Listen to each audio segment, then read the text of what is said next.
menyaksikan Kompas Malam, didukung oleh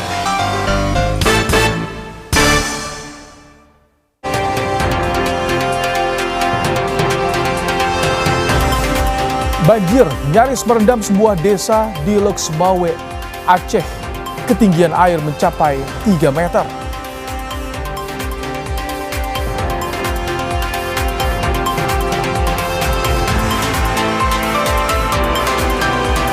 Konsulat Jenderal Indonesia di Hong Kong telah berkoordinasi dengan otoritas terkait untuk mengatur kepulangan jenazah 2 WNI yang menjadi korban kebakaran apartemen.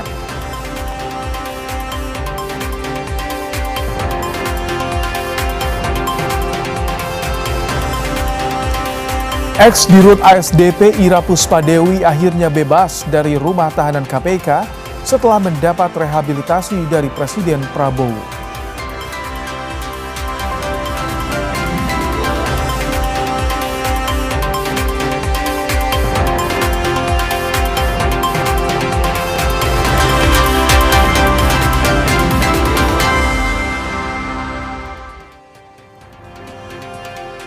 Halo, selamat malam saudara. Anda kembali menyaksikan program Kompas Malam bersama saya Rahmat Ibrahim. Selain 3 informasi tadi, kami juga masih memiliki informasi lainnya untuk Anda. Inilah Kompas Malam selengkapnya.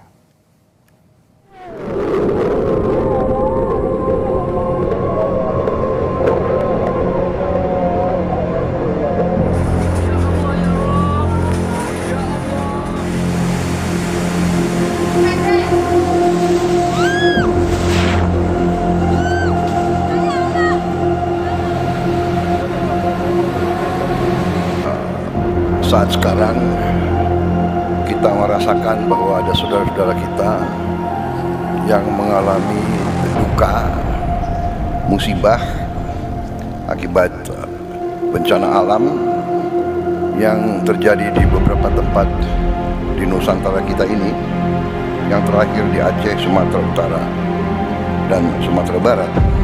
Pemerintah bergerak cepat. Kita dari hari-hari pertama sudah bereaksi, sudah mengirim bantuan dan reaksi melalui jalur darat dan udara.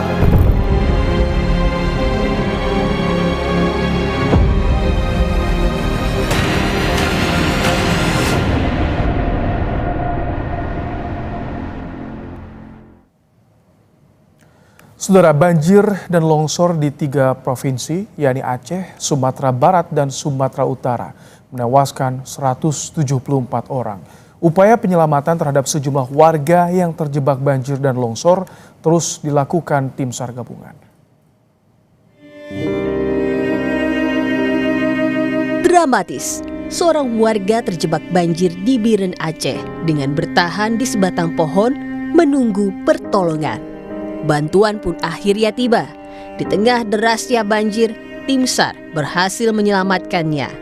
Korban dievakuasi dengan perahu karet. Inilah kondisi terkini Desa Puntet dan Masa Pulau. Aksi heroik anggota TNI juga jadi asa yang menyelamatkan warga Desa Puntet dan Menasah Pulau, Kecamatan Sawang, Kabupaten Aceh Utara. Derasnya arus banjir tak menghalangi tekad menolong sesama. Satu persatu rumah disisir, lansia hingga balita dievakuasi dengan perahu karet. Banjir bandang juga menerjang Batang Bangko Gadang, Solok Selatan, Sumatera Barat. Seorang pria bertaruh nyawa seberangi sungai dengan seutas tali. Arus sungai yang deras membuat pria tersebut nyaris hanyut. Alhamdulillah nyampe. Hingga Jumat 28 November 2025, Badan Nasional Penanggulangan Bencana mencatat 174 orang meninggal dunia akibat bencana banjir di 3 provinsi tersebut. Sumatera Utara menjadi provinsi dengan jumlah korban terbanyak. Total 116 orang meninggal, sementara 25 orang masih hilang. Sementara di Aceh tercatat 35 orang meninggal, 25 orang masih dalam pencarian. Di Sumatera Barat, 23 orang meninggal dan 12 orang masih hilang. Salah satu wilayah yang terdampak banjir paling parah adalah di Tapanuli Tengah. BNPB kini fokus untuk membenahi akses yang terputus di sana. Yang pertama untuk Provinsi Sumatera Utara, per hari ini, per sore ini, kami mendata untuk seluruh Provinsi Sumatera Utara, korban meninggal dunia ada 116 jiwa. Kemudian 42 jiwa masih dalam pencarian. Selanjutnya saya masuk ke Provinsi Aceh. Sama, ya, Provinsi Aceh ini kan belakangan terjadi banjirnya. Sementara yang terdata ada 35 jiwa yang meninggal dunia. 25 hilang dan 8 luka-luka. Untuk korban jiwa di seluruh Sumatera Barat itu 23 meninggal dunia, 12 hilang dan 4 jiwa luka. Selain akses jalan yang terputus di sejumlah wilayah, BNPB juga berupaya memberikan akses komunikasi sementara dengan membagikan Starlink di beberapa titik banjir. Tim Liputan, Kompas TV.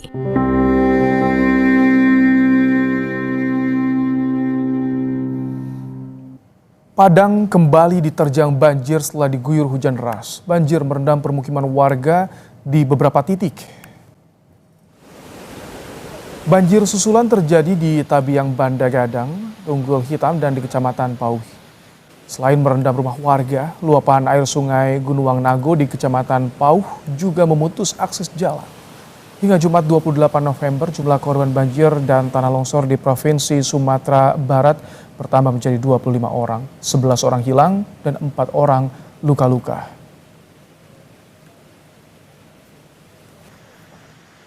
...25 korban yang meninggal, kemudian 11 yang hilang dan 4 luka-luka. Yang terbesar itu ada di Agam, 13 orang meninggal, sementara 10 masih hilang dan 2 luka-luka. Kemudian Kota Padang ada 5 yang meninggal, serta Padang Panjang ada 6 dan Pasaman Barat 1 orang.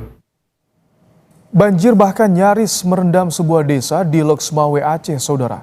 Ketinggian air mencapai 3 meter.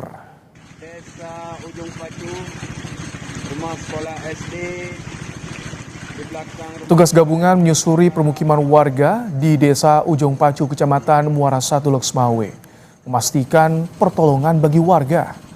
Beberapa warga masih bertahan di lantai 2 dan atap rumah sambil menunggu bantuan dan evakuasi. Hingga kini Desa Ujung Pacu masih terisolasi. Pemerintah Aceh menetapkan darurat bencana selama 14 hari sejak 28 November hingga 11 Desember.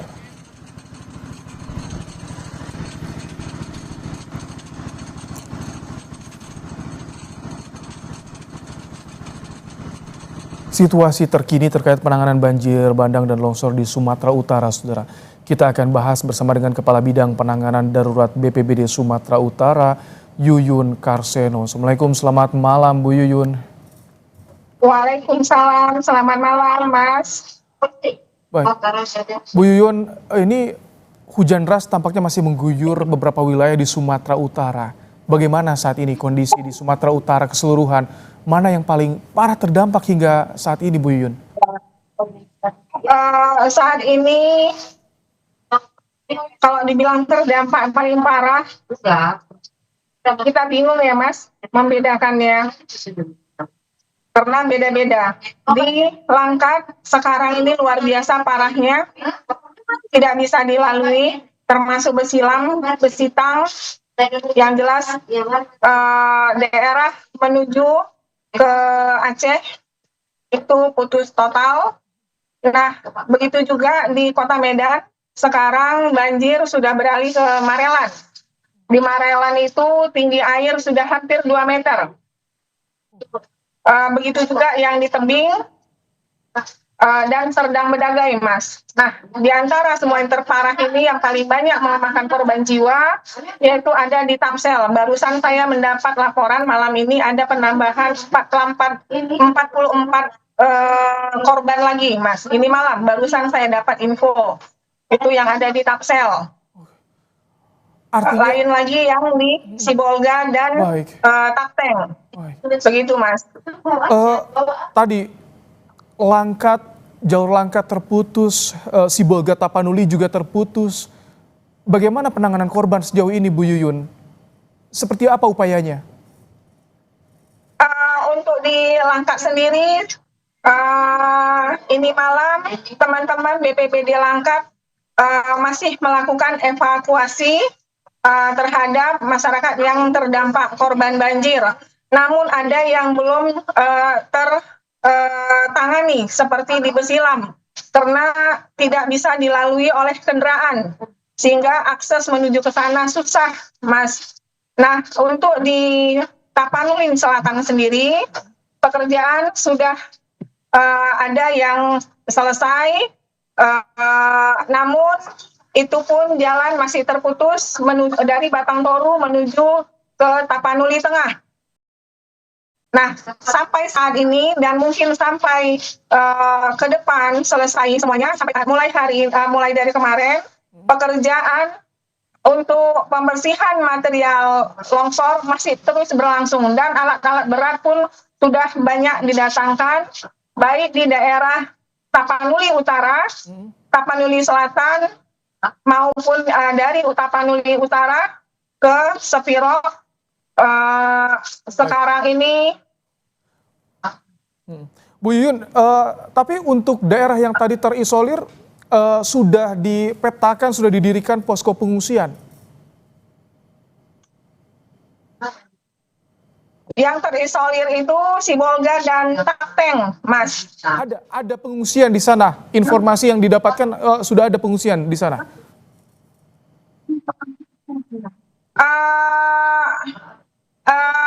Komunikasi ke Tapanuli, ke Takteng dan Sibolga masih belum maksimal, Mas. Baik. Ini pembukaan jalur darat diupayakan, Bu Yuyun. Sampai kapan kira-kira, Bu Yuyun, bisa terbuka dan bisa dijangkau akses lokasi yang saat ini terisolasi? Dari Sidimpuan menuju ke Takteng, ini baru bisa dibuka dari Kecamatan Angkola Barat ke Batang Toru. Namun dari Batang Toru ke Tapanuli Tengah ini masih terputus. Begitu juga yang dari Tapanuli Utara menuju ke Sibolga. Bu Yuyun, ini kan cuaca masih ekstrim, hujan deras masih mengguyur di sana. Bagaimana untuk memitigasi karena banjir masih terjadi, longsor susulan masih terjadi di sana. Seperti apa mitigasinya, Bu Yuyun? Mohon maaf, Mas, terputus-putus, nggak dengar.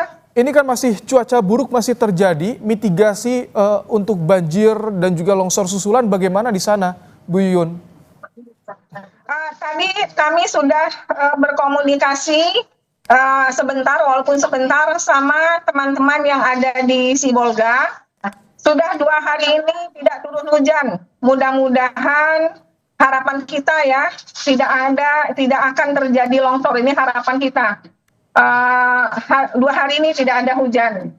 Begitu, Mas. Baik, semoga lancar, terutama pembersihan jalur darat agar bisa segera ke korban yang terdampak untuk distribusi bantuan. Terima kasih Bu Yuyun Karseno, Kabid Penanganan Darurat BPBD Sumatera Utara, telah bergabung bersama kami di program Kompas Malam. Setelah Presiden Prabowo Subianto mengucapkan duka mendalam atas musibah banjir dan longsor di tanah Sumatera. Presiden menyampaikan bantuan logistik dan pembukaan jalur darat telah dilakukan.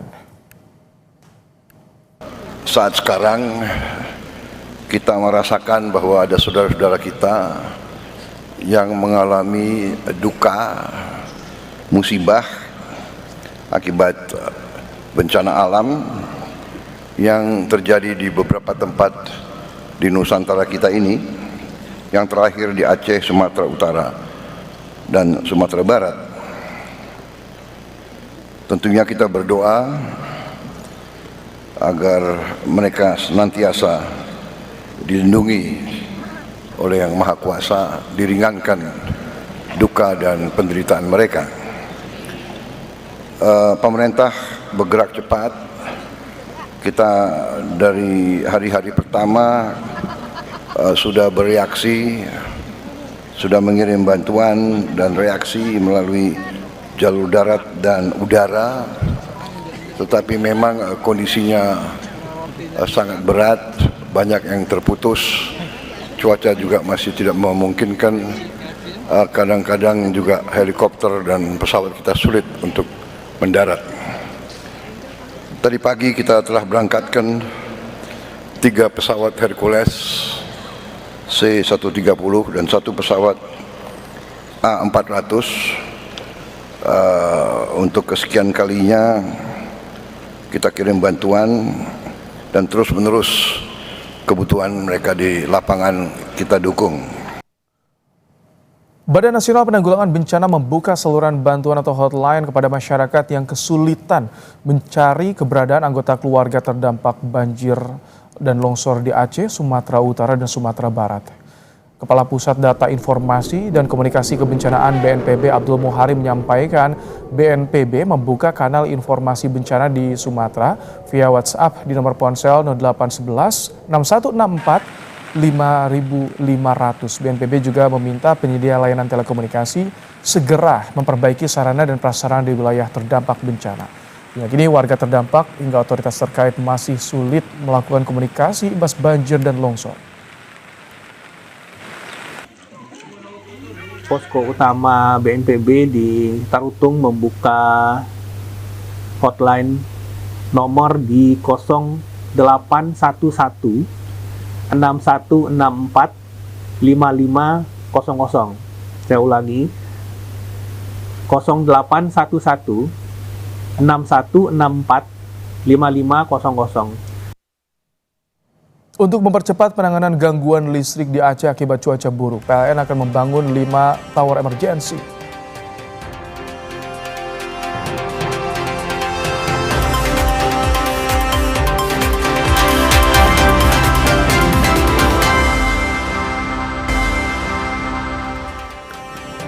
Saudara, kejadian tertinggalnya botol minum milik seorang penumpang perempuan komuter lain menjadi sorotan di media sosial. PT KAI lantas melakukan mediasi dan kedua pihak sepakat berdamai. Seorang penumpang komuter lain, Anita, mengunggah kejadian hilangnya botol minum miliknya usai tas bekal yang dibawanya tertinggal di KRL. Unggahan ini pun viral di media sosial. Akibat unggahan itu, salah seorang petugas pelayanan KAI terancam kehilangan pekerjaannya. Sehingga banyak netizen menyoroti sikap dari penumpang tersebut. Atas kejadian itu, mediasi digelar dengan mempertemukan penumpang KRL yang kehilangan botol minum dengan petugas pelayanan KAI pada Kamis 27 November. Dalam mediasi, kedua pihak sepakat berdamai dan saling memaafkan. Keduanya mengaku kejadian ini akan dijadikan bahan evaluasi untuk bersikap dan meningkatkan pelayanan ke depannya. Untuk saya pribadi atas nama Anita selaku yang memposting tersebut, meminta maaf yang sebesar-besarnya atas kejadian ini. Saya dan Mas Adi. Pada dasarnya kami meminta maaf kepada Anita bahwa pelayanan kami memang masih kurang sehingga penanganan barang tertinggal Ibu Anita mengalami sedikit masalah. Kami minta maaf dan kami terus akan meningkatkan pelayanan di KAI. Mohon maaf sekali lagi dari kami. Terima kasih. PT KAI pun memastikan petugas pelayanan KAI yang bersangkutan masih menjadi bagian dari KAI Group. Ihsan Apriansyah, Kompas TV, Jakarta.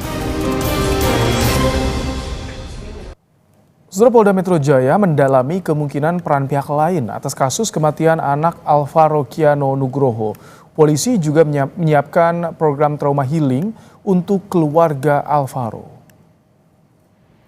Kabid Humas Polda Metro Jaya Kombes Budi Hermanto bilang polisi membuka peluang mendalami keterlibatan pihak lain selain mendiang ayah tiri Alvaro, Alex Iskandar. Pihak keluarga Alvaro masih menunggu hasil identifikasi jenazah di RS Polri Kramat Jati, Jakarta. Kami juga masih melakukan pendalaman terkait tentang dugaan hilang, penculikan, sampai dengan ditemukan meninggal dunia Ananda AKN. Ini masih kami dalami apakah ada dugaan keterlibatan pihak lain selain dari tersangka AI. Ini masih akan kami dalami. termasuk pemeriksaan. Kami juga menyiapkan trauma healing bagi pihak keluarga. Setelah kondisi kesehatan anak berkonflik dengan hukum atau ABH, ledakan Masjid SMAN 72 Kelapa Gading, Jakarta Utara berangsur pulih. Hingga kini tersisa 4 korban yang masih menjalani perawatan medis. Polisi menyebut kondisi fisik anak yang berkonflik dengan hukum yang sempat menjalani operasi usai kejadian telah membaik. Namun dari sisi psikis masih dalam proses pemulihan. Polisi masih berkoordinasi lintas lembaga dalam penanganan perkara yang melibatkan anak di bawah umur yang mengakibatkan 90 lebih korban terluka. Kondisi terhari ini ABH secara medis sudah beranjak pulih, tetapi secara psikis masih berangsur untuk pulih. Karena kita ketahui bahwa klausul di dalam BAP sehat jasmani dan rohani. Nah, ini kita masih menjaga bersama, kita akan berupaya koordinasi dengan beberapa komponen termasuk Bapas, Dinsos, KPAI, UPTD P3A untuk mencari waktu yang tepat saat kita mulai menggali meminta keterangan kepada ABH. Kita kembali ke sorotan bencana di Sumatera. Saudara, 600 kepala keluarga dari 3 dusun Gampung Jojo, Kabupaten Pidi, Aceh mengungsi ke masjid karena rumah mereka terendam banjir.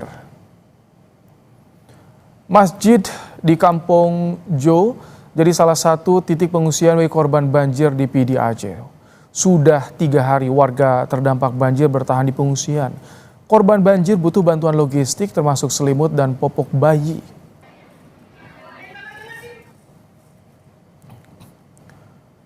PLN Unit Induk Distribusi Aceh bilang banjir dan angin kencang mengakibatkan 9 tower roboh dan 3 lainnya mengalami kerusakan struktur. Untuk mempercepat pemulihan, PLN mengerahkan ratusan personel siaga bersama dukungan TNI.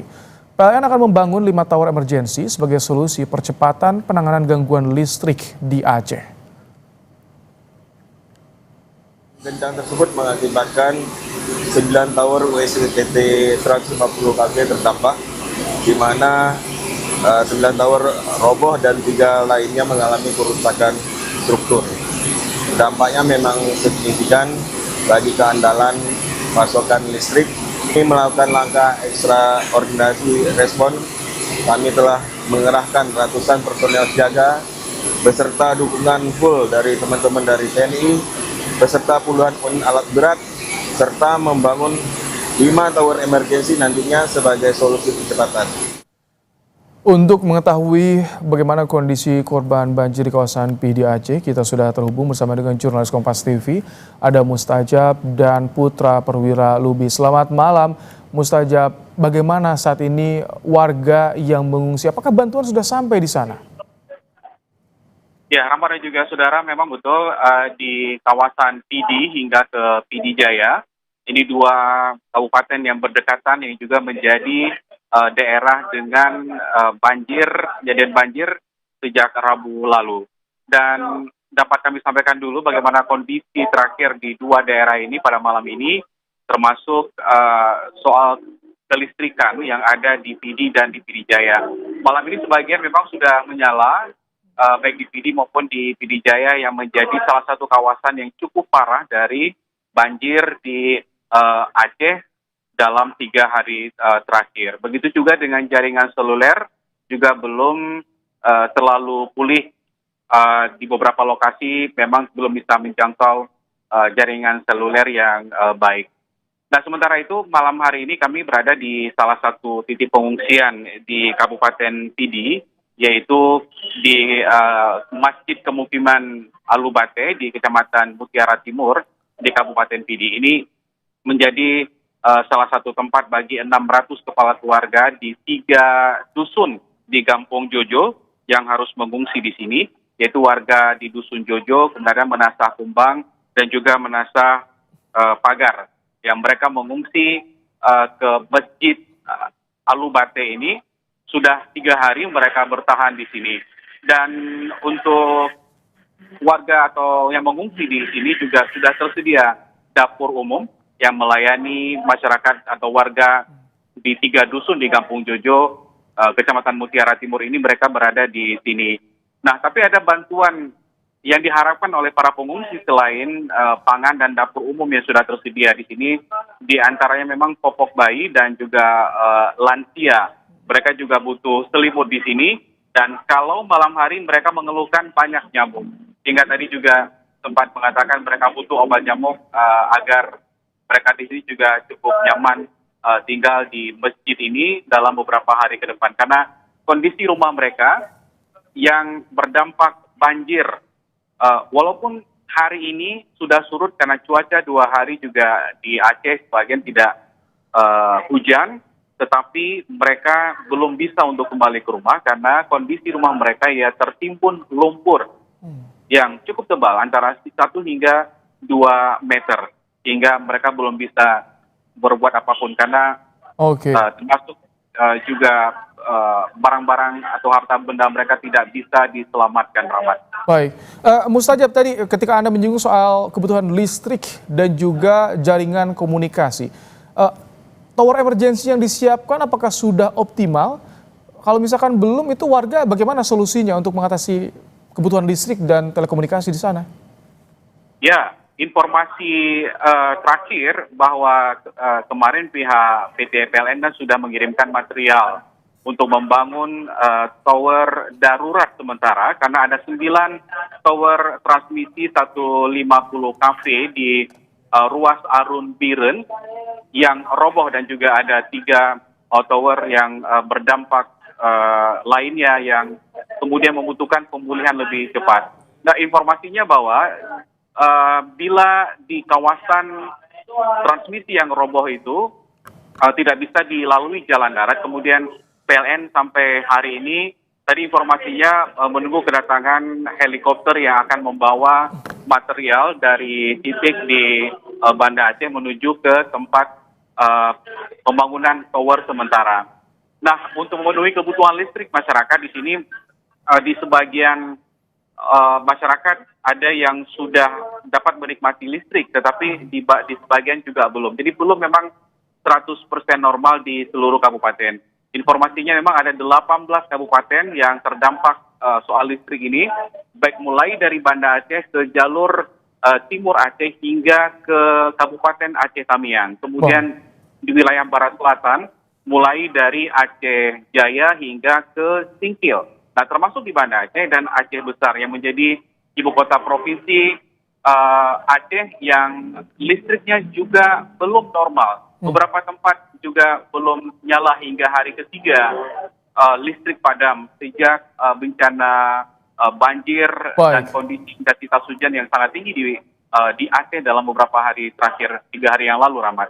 Baik, terima kasih Mustajab dan juga Putra untuk laporannya. Selamat bertugas kembali dari sana. Saudara, Presiden Prabowo Subianto memastikan pemerintah terus memantau penanganan bencana banjir Sumatera sebelum menentukan menjadi status darurat bencana nasional. Prabowo memastikan akan mengirimkan bantuan secara berkelanjutan bagi korban bencana Sumatera. Ya, kita terus monitor, kita kirim bantuan terus. Nanti kita menilai kondisinya, ya. Terus sudah. Apa? Oh iya, ya. Sudah kita kirim terus menerus. Ya, kita monitor. Oke. Terima kasih. Ya, nanti kita monitor terus. Kematian ibu hamil di Papua usai diabaikan 4 rumah sakit terdengar hingga ke telinga Presiden Prabowo Subianto. Presiden memerintahkan audit ke 4 rumah sakit. Ulasannya kami hadirkan usai jeda.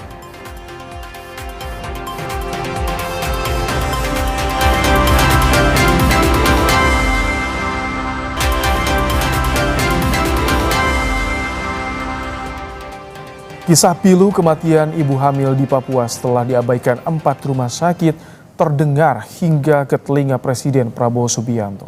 Presiden telah memerintahkan audit ke 4 rumah sakit.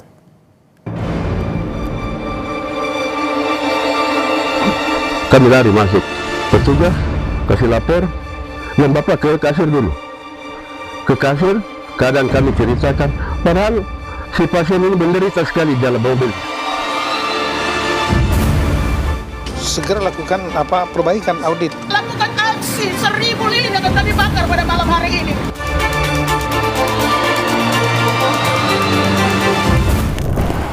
Baru-baru ini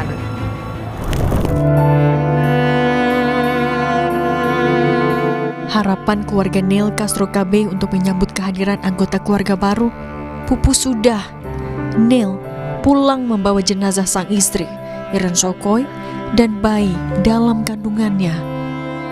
Iren meninggal dunia setelah diabaikan dan ditolak 4 rumah sakit saat akan melahirkan pada 17 November 2025.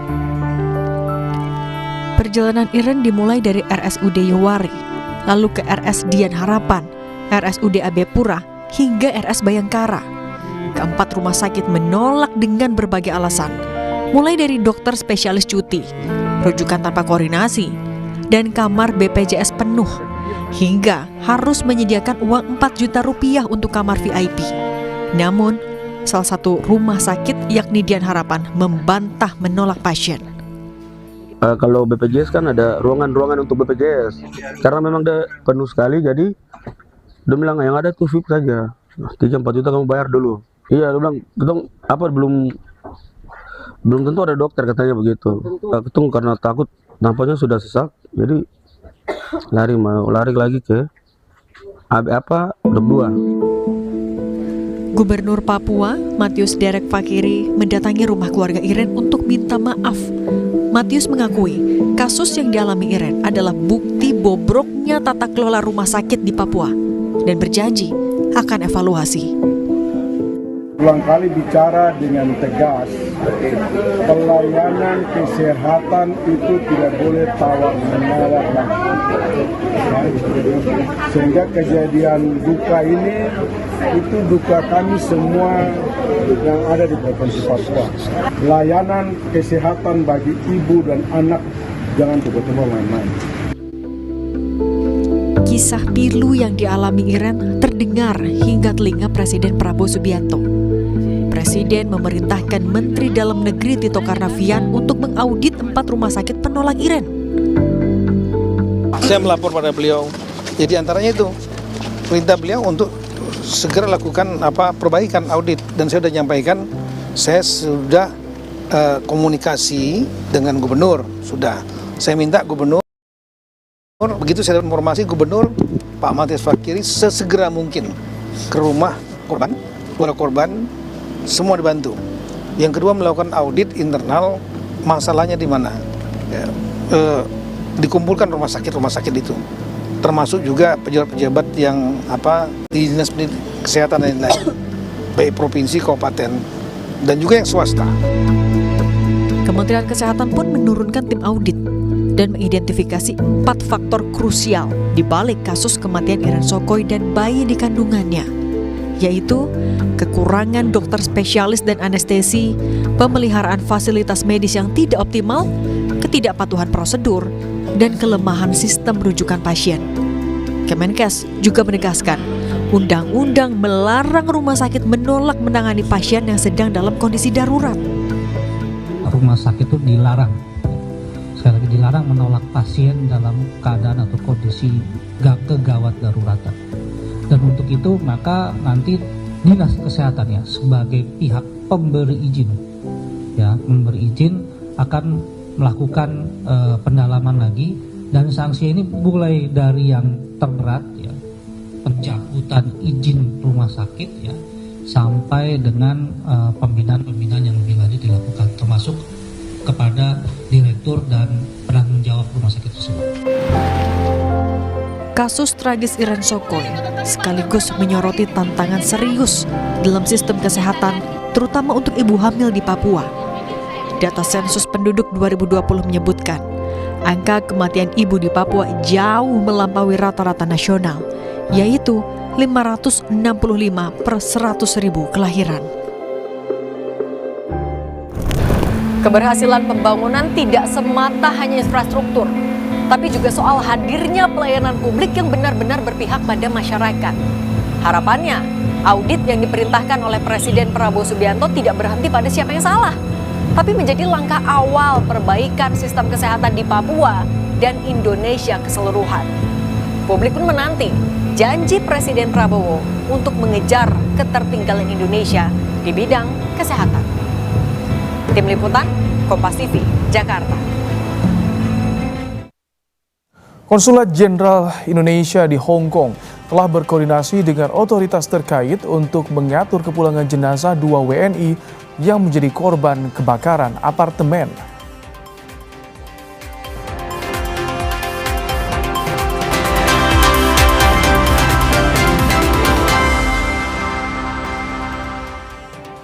Saya Rahmat Ibrahim masih bersama Anda di Kompas Malam, Saudara. Kementerian Luar Negeri mengonfirmasi 2 pekerja migran Indonesia tewas dalam kebakaran apartemen di Hong Kong. Selain 2 orang tewas, Kemlu juga mengonfirmasi ada 2 orang pekerja migran yang terluka. Konsulat Jenderal Indonesia di Hong Kong telah berkoordinasi dengan otoritas di Hong Kong untuk mengatur kepulangan jenazah. Wanita Indonesia juga memastikan fasilitas bagi WNI terdampak, termasuk tempat singgah dan logistik di KJRI Hong Kong.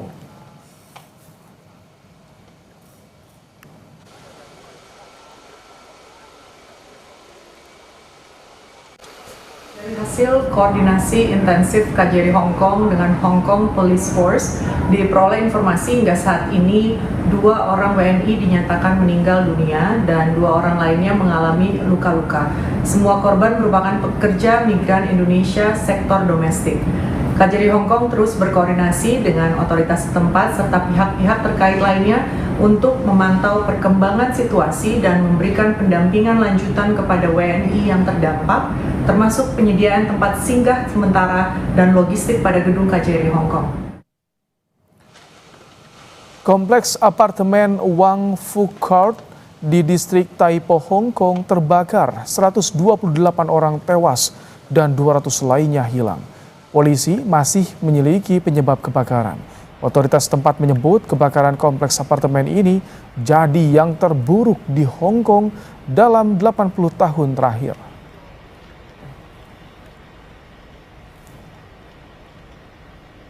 Menteri Ketenagakerjaan Yasir Lee membuka peluang program magang nasional diperluas hingga lulusan SMK. Menurut Yasir Lee, diperlukan tim khusus yang menindaklanjuti rencana tersebut. Yasir Lee bilang usulan itu bisa saja dilakukan, namun perlu kajian lebih lanjut.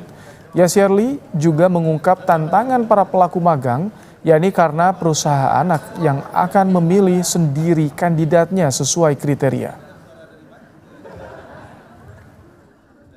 Bisa saja, maka nanti harus ada tim yang menindaklanjuti. Tantangan kita untuk magang lulusan perguruan tinggi ini adalah kami di kementerian hanya menyiapkan hub, jadi istilahnya itu magang on demand. Ya, jadi bukan kita, ini ada sekian orang taruh di sana, taruh di sini, tidak gitu. Nah, nanti challenge-nya juga akan sama nanti.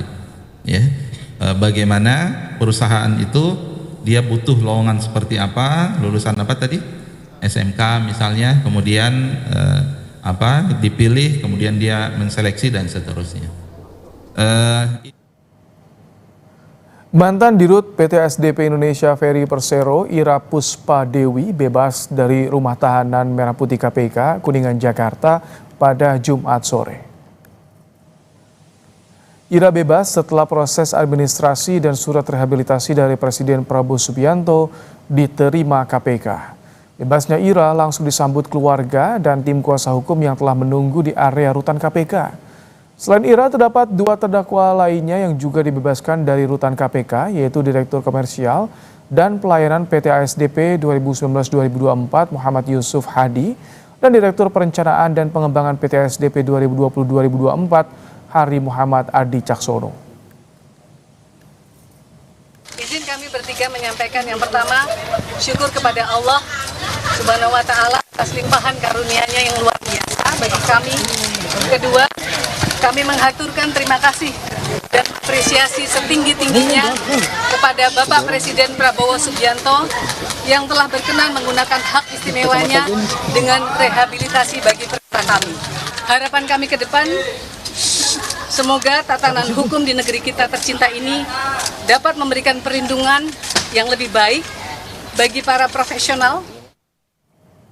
Pelatih timnas U22 Indra Syafri bilang pemain dalam kondisi siap tempur di ajang SEA Games Thailand.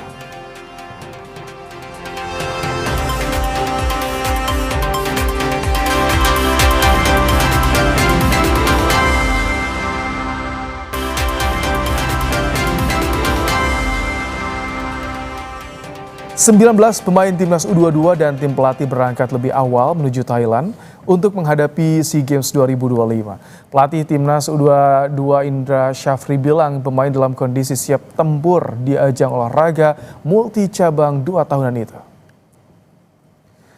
19 pemain yang berangkat ke Thailand merupakan pemain yang berkarir di liga domestik. Tidak hanya bermaterikan pemain lokal, timnas U22 juga memiliki suntikan tenaga dari pemain yang berkarir di luar negeri. Mereka adalah Marcelino Ferdinand, Moro Zilstra, Dion Marks, dan Kapten Ivar Jenner yang dijadwalkan bergabung langsung di Thailand selambat-lambatnya pada 30 November. Memiliki skuad dengan kekuatan penuh, Garuda Muda memiliki misi mempertahankan medali emas.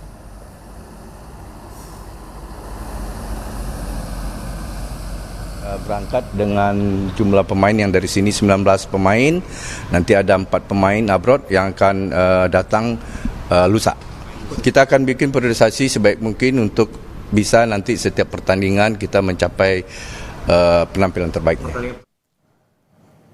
Timnas Indonesia membawa 23 pemain yang akan berjuang di SEA Games 2025.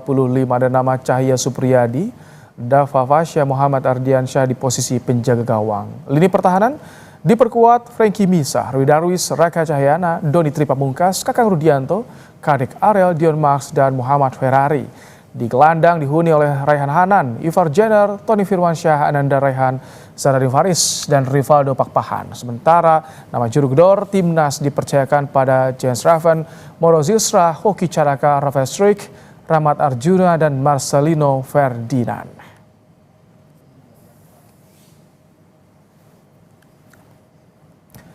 Saudara, terima kasih telah menyaksikan Kompas Malam hari ini. Pastikan secangkir kopi gula aren menemani waktu istirahat Anda.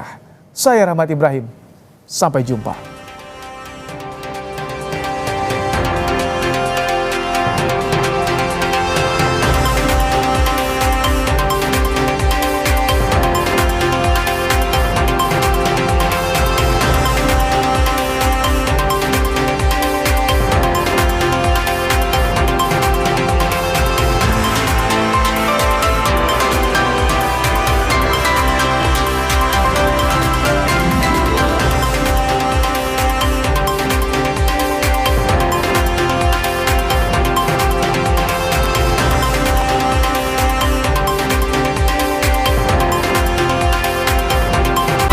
Terima kasih Anda telah menyaksikan